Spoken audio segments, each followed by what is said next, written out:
Hello दोस्तों, स्वागत है। प्रिया नाम की एक लड़की थी। उसके मम्मी पापा बचपन में गुजर गए थे। उसके दो छोटे भाई बहन थे। वह उनका पालन पोषण कर रही थी। उसने 12वीं तक की पढ़ाई की थी। गांव में कुछ काम न मिलने के कारण उसको शहर आना पड़ा। शहर में उसने वेटर का काम शुरू किया।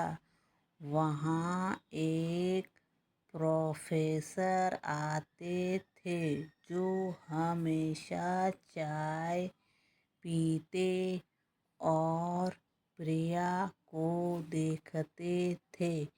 एक दिन उन्होंने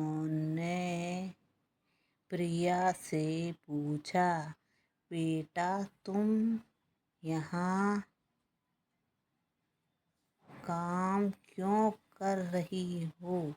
तब प्रिया ने अपने हालातों के बारे में बताया कि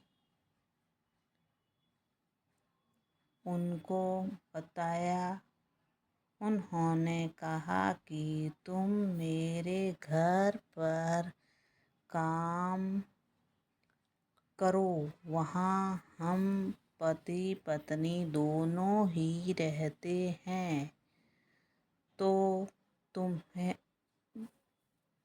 यहाँ मिलती है उतनी तनख्वाह वहाँ भी मिल जाएगी और तुम आगे की पढ़ाई भी कर पाओगी। प्रिया को प्रोफेसर काफ़ी भले लगे। वह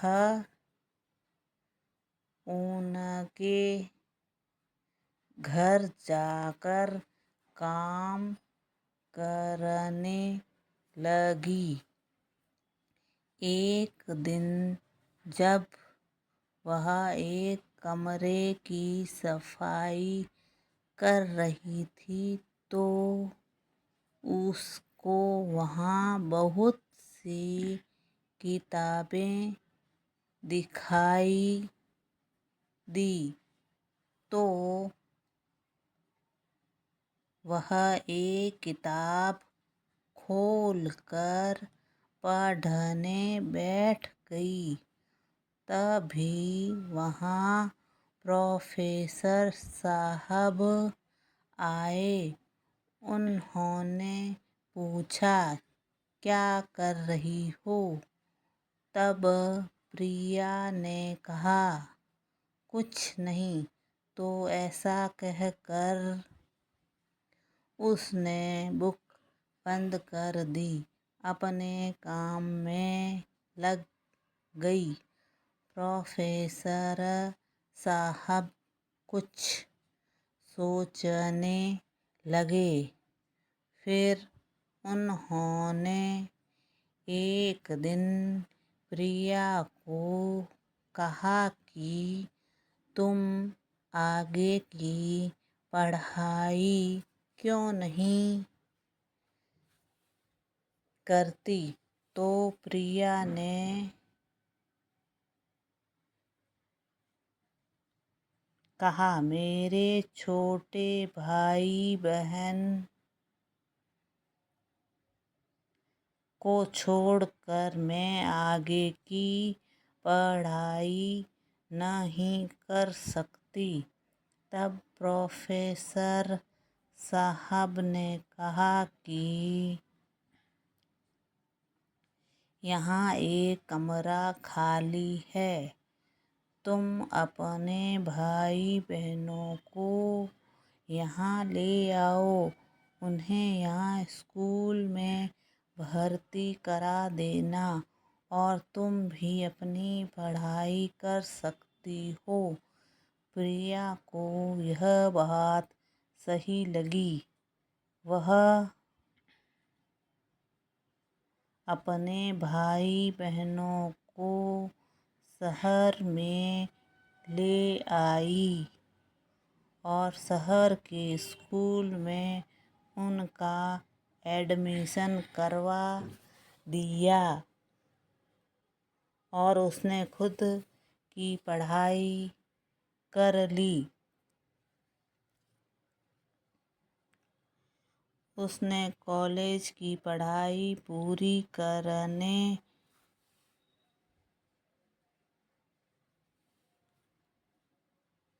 के बाद कंपटीशन एग्ज़ाम की तैयारी शुरू कर दी।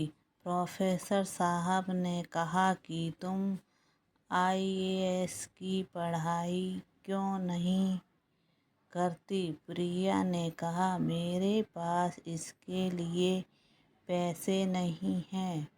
तो प्रोफेसर साहब ने उसको किताबें ला कर दी।